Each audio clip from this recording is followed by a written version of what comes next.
Si vous avez déjà acheté un bien immobilier en France, vous savez que les arts qui sont versés dans le cadre du compromis de vente sont séquestrés chez le notaire. Et qu'il n'y aura pas de mauvaise surprise si vous avez besoin d'un financement et si vous ne l'obtenez pas. En Espagne, ça ne fonctionne pas du tout de la même façon. Les arts sont versés directement sur le compte du vendeur, sans intervention du notaire. C'est pourquoi nous, les avocats, nous intervenons dans les dossiers immobiliers en Espagne afin de sauvegarder au maximum les intérêts de nos clients.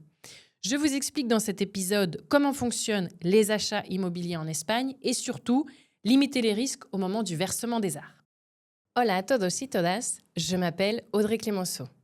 Je suis avocate spécialisée en droit immobilier inscrite au barreau de Barcelone en Espagne. J'accompagne depuis 2023 mes clients, français ou francophones, professionnels ou particuliers, dans leurs projets immobiliers sur tout le territoire espagnol, qu'ils portent sur un achat, une vente, de la construction, des baux commerciaux, de la cession d'actifs immobiliers ou de fonds de commerce, ou encore une succession entre la France et l'Espagne. Je vous souhaite la bienvenue sur mon podcast Ne perds pas le Sud, boussole de l'immobilier en Espagne. Et si ce contenu vous plaît, je vous invite à vous abonner ou à le recommander, car je vous livrerai des astuces et des recommandations pour vous aider à sécuriser en toute éthique vos projets. Bonne écoute!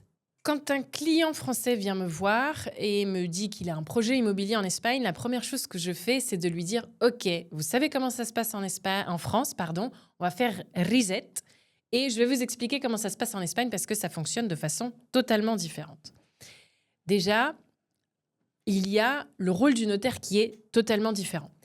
En France, le notaire intervient, c'est lui qui fait les audits, c'est lui qui vous apporte tous les documents, il vous rédige le compromis, les arts sont versés sur son compte séquestre et puis ensuite, il rédige son acte authentique en vertu duquel il y a le transfert de propriété. En Espagne, le notaire n'intervient qu'à la fin, au moment du transfert de propriété, au moment où vous versez le solde du prix et où vous recevez les clés.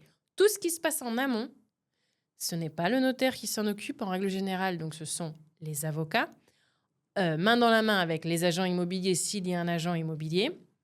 Mais en tout cas, c'est notre mission, c'est notre rôle de faire quoi? De faire donc les audits, audits juridiques, audits urbanistiques, qui sont les propriétaires, quelles sont les charges, est-ce qu'il y a une copropriété, est-ce qu'il y a des travaux, quel est le montant de la taxe foncière, est-ce que l'appartement ou la maison a bien tous les certificats légaux qui sont nécessaires pour vendre. Tout ça, c'est donc une photo qui est faite par les avocats et ou les agents immobiliers. Et puis, il y a le compromis de vente, ce qu'on appelle en Espagne le contrat d'art, el contrato de arras. Ce contrat est un document sous seing privé, c'est-à-dire qu'il n'est pas signé devant notaire en Espagne, contrairement à la France. Il est signé entre les parties, il est rédigé soit par l'avocat, soit par l'agent immobilier, mais dans tous les cas, le notaire n'intervient pas.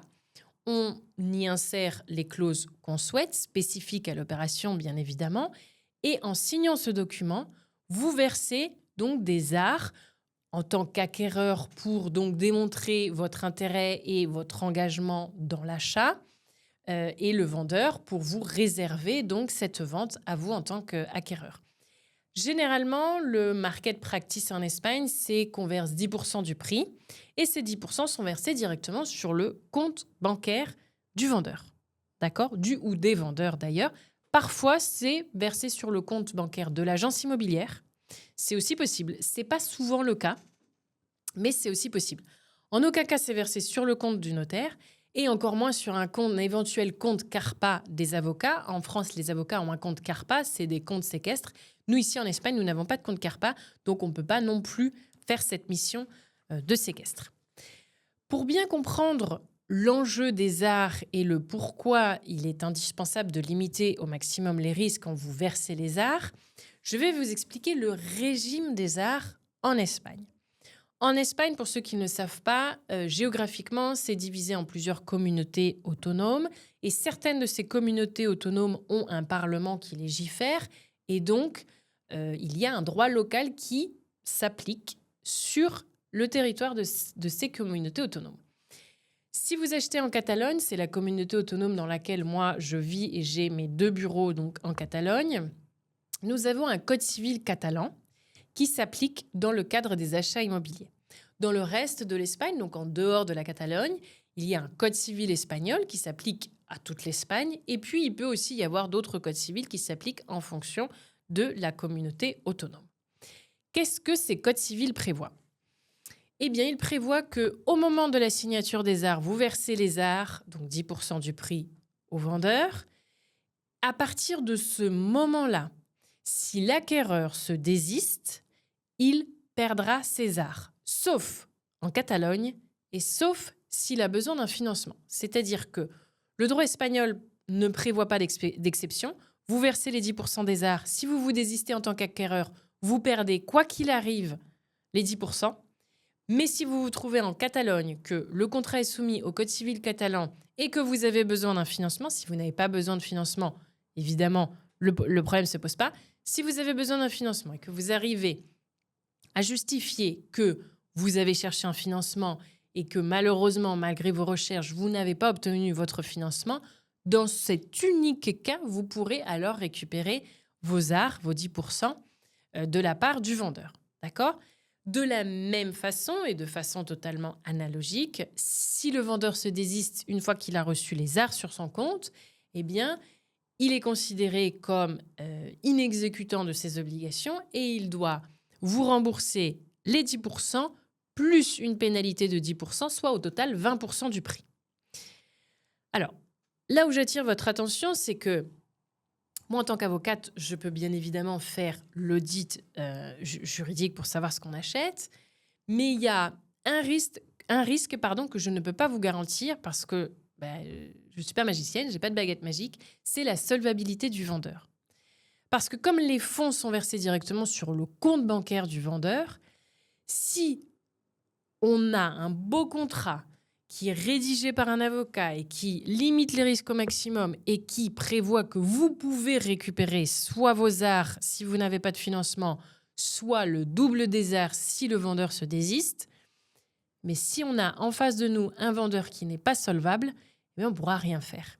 Ou qui n'est pas de bonne foi, parce qu'il peut être solvable, mais n'a tout simplement pas envie de vous rembourser vos arts. Auquel cas, il faudra qu'on saisisse les tribunaux pour se faire rembourser. D'accord ? Donc ça, c'est la grosse différence entre acheter un bien en France et acheter un bien en Espagne. En Espagne, ce risque existe et c'est comme ça, c'est les règles du jeu. Donc si vous n'êtes pas prêt à accepter ces règles du jeu et ce risque, eh bien, il ne faut pas acheter en Espagne parce qu'on n'aura pas d'autre façon de faire. Mais disons qu'on peut limiter au maximum ce risque avec un contrat bien rédigé et des audits en amont. Parce que justement, en quoi est-ce qu'on peut limiter au maximum le risque ? Eh bien déjà, en sachant ce qu'on achète. C'est-à-dire que c'est totalement indispensable, avant de verser 10% du prix, ce qui n'est pas rien, eh bien, de faire un audit juridique et urbanistique, savoir ce qu'on achète et signer et verser 10% en connaissance de cause. D'accord ? Donc, c'est la mission que moi, je fais pour mes clients. Je leur rédige un rapport d'audit juridique qui est rédigé en français sur la base des documents que l'agence immobilière ou le propriétaire m'aura envoyés et qui sont tous rédigés en espagnol, bien évidemment, voire certains dans une autre langue officielle en Espagne, comme c'est le cas en Catalogne, il y a le catalan. Donc, ces documents sont rédigés dans la langue, peu importe, mais pas en français. Moi, je les demande, je les analyse et je vous envoie un rapport juridique qui me permet donc de vous identifier les risques. C'est-à-dire qu'à ce stade, en principe, du dossier, vous n'avez pas encore versé les 10%. Donc, si suite à la réception et à la lecture de mon rapport d'audit juridique, vous vous apercevez que c'est trop cher, il y a trop de charges de copropriété parce qu'il va y avoir des travaux de copropriété qui vont engendrer des charges importantes, vous ne pourrez pas les assumer. Il y a un gros problème juridique, il manque un certificat ou il y a une construction illégale. Il y a un de mes épisodes dans ce podcast qui traite justement des constructions illégales. Si on s'aperçoit qu'il y a des risques, ils sont identifiés très rapidement avec mon rapport d'audit. Donc, vous allez pouvoir décider si vous acceptez de continuer avec ces risques ou si vous souhaitez tout simplement ne pas verser les 10%. C'est la meilleure façon de limiter les risques, c'est-à-dire que vous achetez en connaissance de cause. Si vous avez besoin d'un financement, il faut bien évidemment le mettre clairement dans le contrat et faire référence à l'article du Code civil catalan qui vous permet de récupérer les arts si si vous n'obtenez pas votre financement. Si vous avez votre financement, c'est très bien, mais si vous ne l'obtenez pas, il faut que vous puissiez facilement prouver que vous avez cherché, que vous n'avez pas de financement et que vous êtes donc en droit de récupérer les 10%. Donc, il faut faire très attention à la rédaction de cette clause. Il faut bien évidemment mentionner l'article du Code civil catalan qui prévoit ça et vraiment être vigilant sur comment elle est rédigée pour que ce ne soit pas trop compliqué. Notamment, j'ai en tête certaines clauses que certains agents immobiliers avaient rédigées pour protéger au maximum les intérêts du vendeur en disant « Bon, ben voilà, vous êtes obligé d'obtenir un financement avec ces critères-là. » Au plus la clause est détaillée et précise, au plus ça va vous enfermer et au plus ça va être compliqué pour vous d'obtenir votre financement. Donc, il faut vraiment faire attention à cette clause-là. Mon autre conseil, si vous avez besoin d'un financement, c'est d'obtenir ce qu'on appelle la tasación. La tasación, c'est le rapport de l'expert immobilier de la banque. Ça, c'est important parce que la banque, elle va vous financer sur ce rapport de taxation qui va déterminer la valeur du bien et non pas sur le prix. Attention, il y a un autre épisode de mon podcast qui parle de ça et des problèmes parfois qu'on peut avoir avec un rapport de taxation qui a un prix inférieur au prix qui a été convenu dans le contrat d'art. Donc, c'est important de le savoir dès le début. Donc, de mettre en place la taxation le plus rapidement possible. Donc, en Catalogne, comme vous l'avez compris, on a les risques qui sont limités pour les acquéreurs, puisqu'il y a un article du Code civil catalan qui prévoit que si vous démontrez que vous avez fait toutes les démarches pour pouvoir obtenir un financement, mais que malgré tout, vous ne l'avez pas obtenu, vous pouvez récupérer vos arts. Par contre, attention, il est possible, et je l'ai déjà vu,